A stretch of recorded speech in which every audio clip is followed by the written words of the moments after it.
Ayan guys, may nagluluto pa ako ng naudlot na kulans kanina. My own version guys ng aking seafood, pusit at saka hipon guys. At itutuloy ko na. Pasensya na yan yung sibuyas.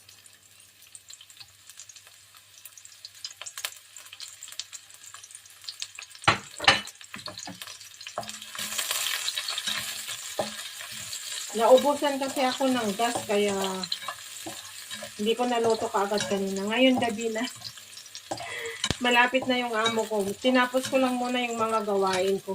Saka ako 7 something na guys. Hindi pa ako na kumakain ng tanghalian at saka breakfast.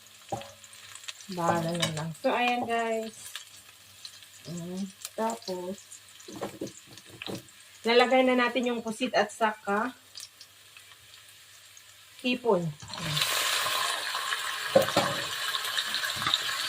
My new recipe.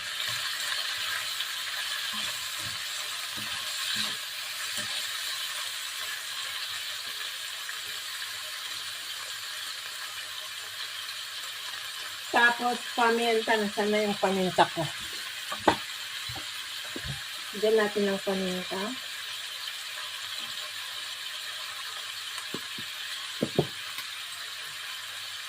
Then, konting chili. Gusto ko spicy, konting chili, guys. Ayan.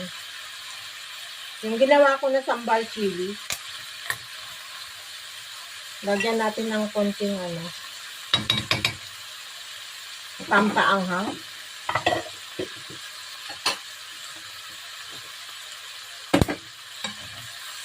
Ibinoil ko kanina po itong pusit at saka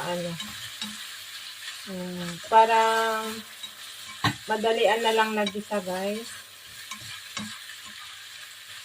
Luto na yan. Yan po. At meron pa akong bell pepper and red chili and green.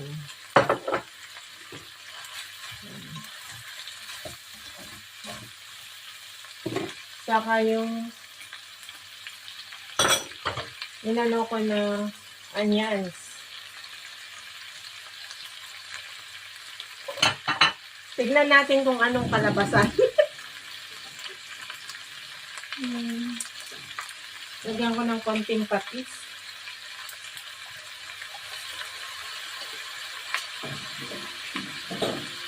Little bit of oyster sauce.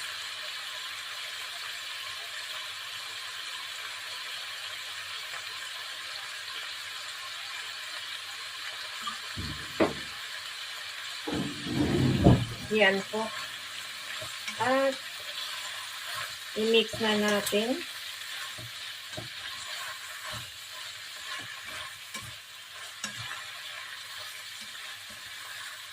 Ito po ay my own version ng Chinese cooking. Chinese style.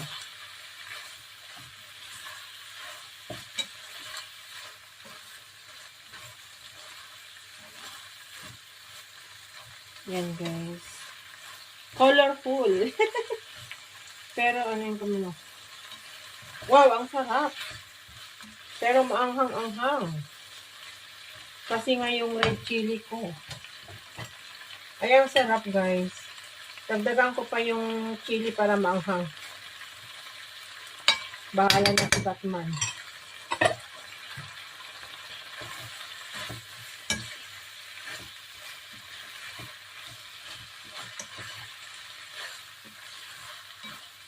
Looks yummy guys. Look, you see. Parang nag-success ako sa linuto ko for today guys. And ang sarap yung niya. Lalagyan ko lang ng konting brown sugar para mag-mix yung hindi ko na linagyan ng nor cubes guys. Kasi lalagyan ko ng konting brown sugar para yung sili at saka sweet. Yan. Sprinkle lang ko na ng konting brown sugar.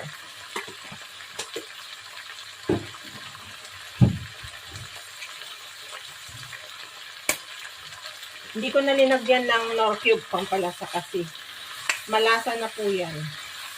yung sugar at saka yung ginawa kong chili sauce.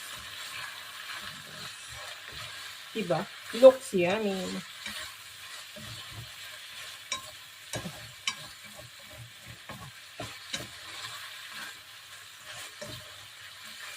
Colorful seafood, prawn and pusit. Chinese style cooking, guys. And gusto ko lang tikman. Nagpakulo ako kanina ng tubig. Linagyan ko ng salt little bit at saka luya, bawang. Yun, ibinoil ko itong pusit una tapos yung prawn. And then, inano ko na siya.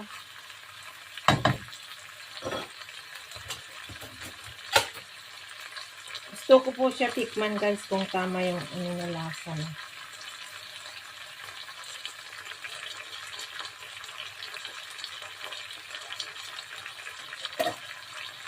Wow, ang sarap. Yummy. Walang sarap, guys. Parang yung natikman ko ng restaurant doon sa Malaysia. Ang sarap.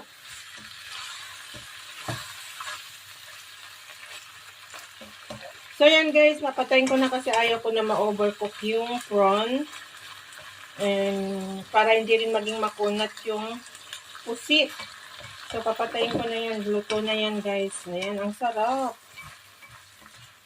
Perfect yung combination, manghang-anghang at saka medyo matamis.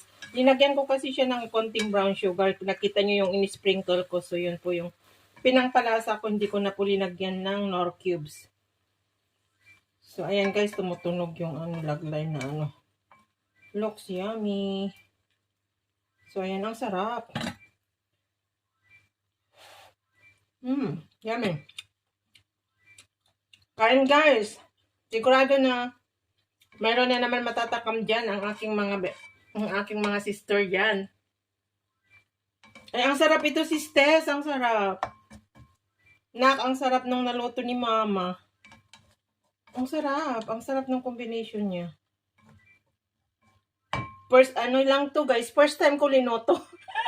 Nag-imbento ako kasi natikman ko sa Malaysia nung nagpunta ko sa Malaysia. So, ginaya ko. Hindi ko lang alam kung ano yung mga linagay nila na ibang spices or yung ibang pampalasa nila for me. Hindi ko linagyan ng pampalasa na Ajinomoto man or nor cube. Basta yung linagay ko lang kanina, little bit of oyster sauce, patis, at saka yung black pepper and little bit of sugar and chili sambal na ginawa ko, guys. So, ayan. Ayan na po ang kinalabasan ng aking